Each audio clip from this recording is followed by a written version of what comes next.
6h30 en Côte d'Ivoire. Bonjour et bienvenue sur RTI 1. L'actualité de ce matin est dominée par l'économie et nous commençons ce journal à la Direction générale des impôts.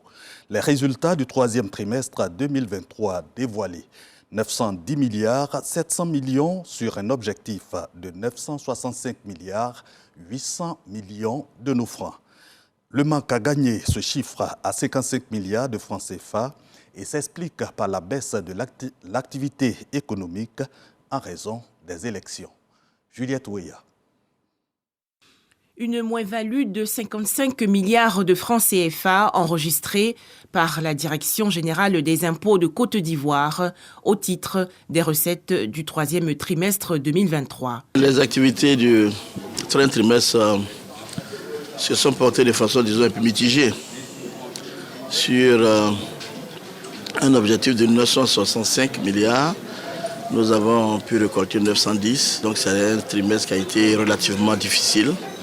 Vous comprenez le contexte qui a prévalu, la période électorale. Donc il y a eu beaucoup d'activités politiques qui ont fait que les résultats n'ont pas été véritablement à la hauteur. Mais avant ce trimestre, les deux premiers trimestres de l'année se sont très bien passés. Des résultats à booster pour le quatrième et dernier trimestre de l'année 2023. Pour atteindre cet objectif, la Direction générale des impôts, la DGI, qui représente environ 50% des recettes intérieures du pays, veut améliorer son efficacité. Nous avons un objectif de 808 milliards à collecter et nous allons agir sur beaucoup de leviers. Vous savez qu'actuellement nous avons le programme économique et financier du Fonds monétaire international, avec le gros engagement pris par l'État de Côte d'Ivoire. Mais à côté de tout ça, nous avons des leviers. Nous avons, quelques années, fait des réformes importantes au niveau informatique, au niveau de la modernisation de notre administration, au niveau de la simplification des procédures. Et aujourd'hui, nous voyons de plus en plus une bonne adhésion à l'impôt. Le directeur général adjoint des impôts de Côte d'Ivoire, Aboubakari Cissé, a encouragé ses collaborateurs à redoubler d'efforts pour le quatrième trimestre 2023. Bonne gouvernance oblige. Le contrôle de gestion, cet outil emprunté du privé va faire son entrée dans les finances publiques. Un guide de contrôle des systèmes de gestion des finances publiques est en cours d'élaboration dans la ville capitale historique de Grand-Bassam. L'outil sera un condensé des bonnes pratiques internationales de contrôle de gestion et des directives de l'UEMOA en matière de réforme budgétaire. Écoles, centres de santé, routes et autres infrastructures publiques. La liste est longue et atteste que l'État travaille pour les populations. Mais question, ces dépenses publiques donnent-elles satisfaction aux usagers de ces réalisations en termes de qualité ou de justesse? Difficile pour le contrôleur financier, pourtant acteur de la mise en œuvre du budget de l'État, de répondre. En cause, l'absence de mécanismes objectifs de contrôle de gestion dans les finances publiques. Nous avions des dispositifs, mais nous pensons que les dispositifs que nous sommes en train d'embarquer nous permettront d'être encore plus efficaces, d'être encore plus efficients, étant entendu que la gestion budgétaire nouvelle veut que nous soyons orientés résultats. Un guide méthodologique des systèmes de contrôle de gestion dans les finances publiques, voilà qui mobilise à Grand-Bassam les 32 départements ministériels. Les réflexions consistent à mettre en synergie les directives de l'UEMOA en matière de réforme des finances publiques et les bonnes pratiques internationales de contrôle de gestion. Est-ce que nous sommes capables de définir des résultats en début de gestion et être capables de les atteindre à la fin de la gestion? L'objectif étant à terme la satisfaction des populations. Un autre objectif, c'est l'efficacité de l'action et l'efficience de la gestion budgétaire. Parce que les besoins croissant plus vite que les ressources, il faut que les dispositifs d'efficience nous permettent d'être efficaces en consommant moins. Suivra la validation du guide méthodologique des systèmes de contrôle de gestion, la formation des utilisateurs de l'outil.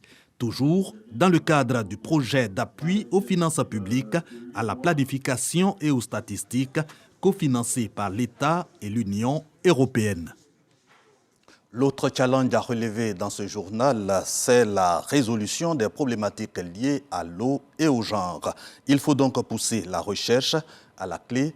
Un master international, genre, économie et gestion durable de l'eau, les enjeux et opportunités présentés par Euphrasie Kwasi Yao elle-même titulaire de la chaire UNESCO Eau, femmes et pouvoir de décision. Les précisions de Dangui Dangui. L'eau, source de vie, dit-on, au cœur d'un master international, genre économie et gestion durable de l'eau, à l'unité de formation et de recherche des sciences économiques et de gestion de l'université de Cocody. La rentrée solennelle de la deuxième promotion a eu lieu ce samedi en présence des étudiants intéressés par la problématique de la gestion de l'eau. Le milieu dans lequel je travaille, nous contrôlons beaucoup les entreprises, voilà, et ils font beaucoup de rejets d'eau. Et ça m'a vraiment captivée parce que l'eau, c'est une source qu'on doit protéger. Mais lorsque eux, ils utilisent, ils rejettent après l'eau qu'ils traitent selon eux, ou soit c'est usé, et puis ils traitent et puis ils rejettent. Pourtant, c'est possible de réutiliser cette eau. Titulaire de la chaire UNESCO Eau, femmes et pouvoir de décision, Euphrasie Kwasi-Yao a présenté aux étudiants les enjeux et les opportunités liées aux questions du genre et de l'eau. On a conçu cette formation de façon multisectorielle et transdisciplinaire.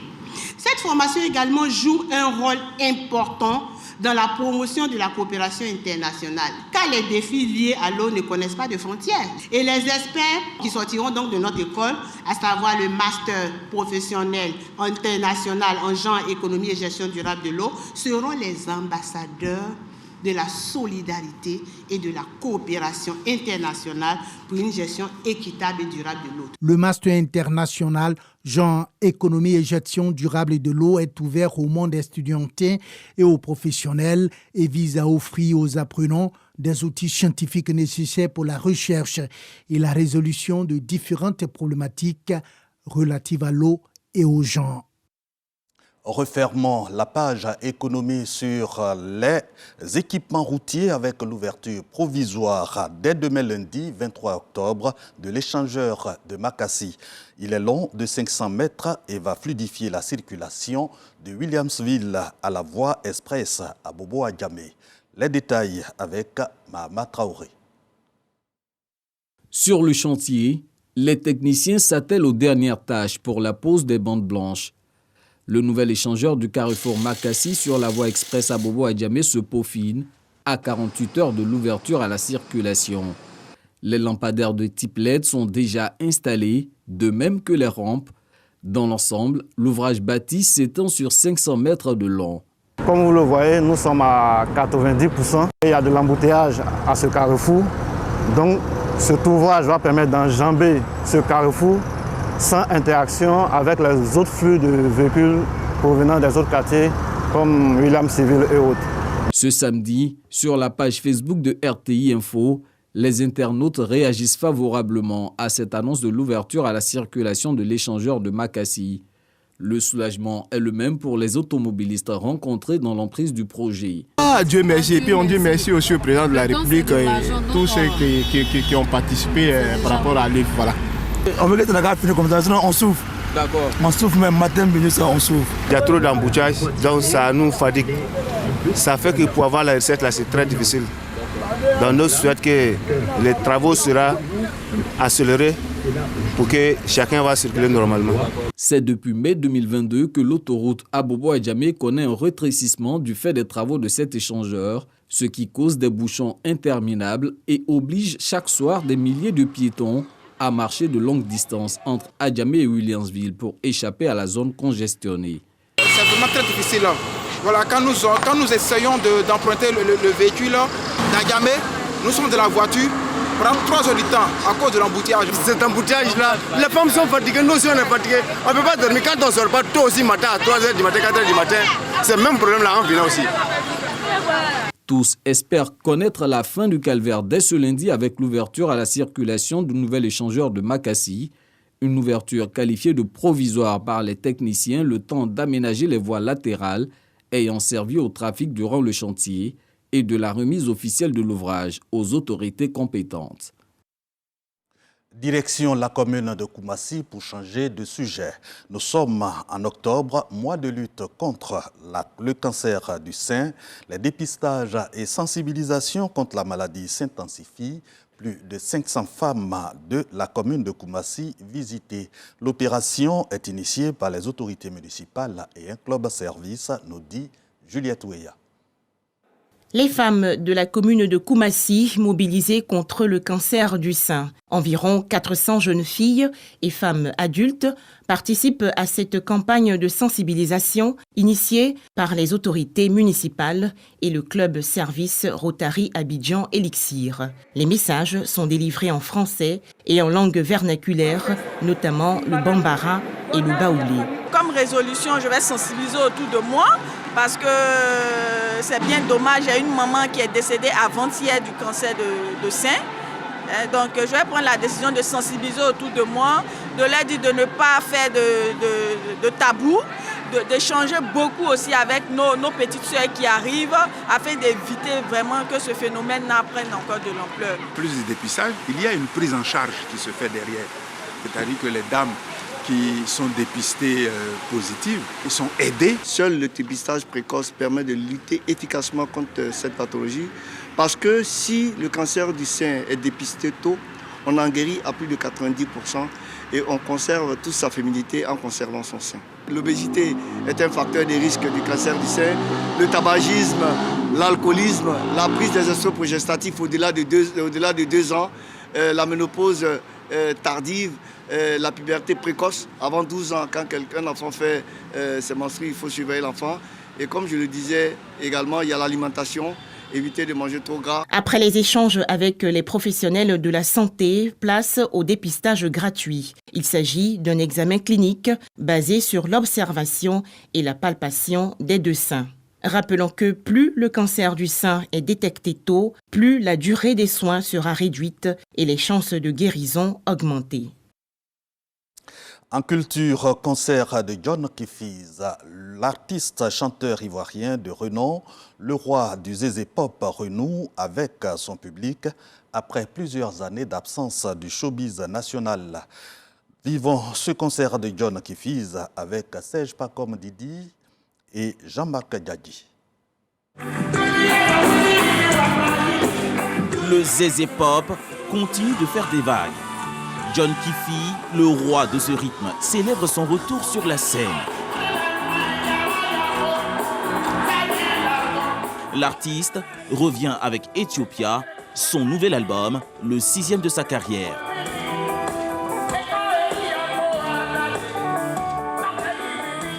J'ai mis du temps avant de venir. C'était pour renouer un peu avec mon public et leur dire que le zézé pop se porte vraiment bien. C'est un John Kifi gonflé à bloc qui harangue ce public acquis à sa cause. Trop bon, il chante bien. Tout ce qu'il dit, ça fait partie de la vie. You or non?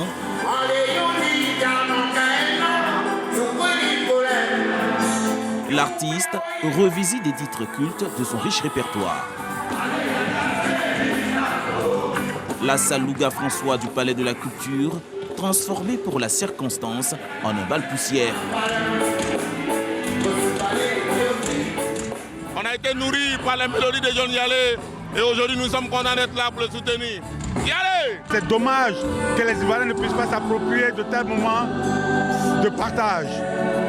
C'est professionnel, c'est superbe. Je suis venu apporter les encouragements du ministère de la Culture et de la ministre en particulier à John Kifi. J'avoue que le spectacle, tel que je l'ai vu, est un véritable régal. John Kifi, toujours en verve, n'a fait que confirmer tout le talent qu'on lui reconnaît.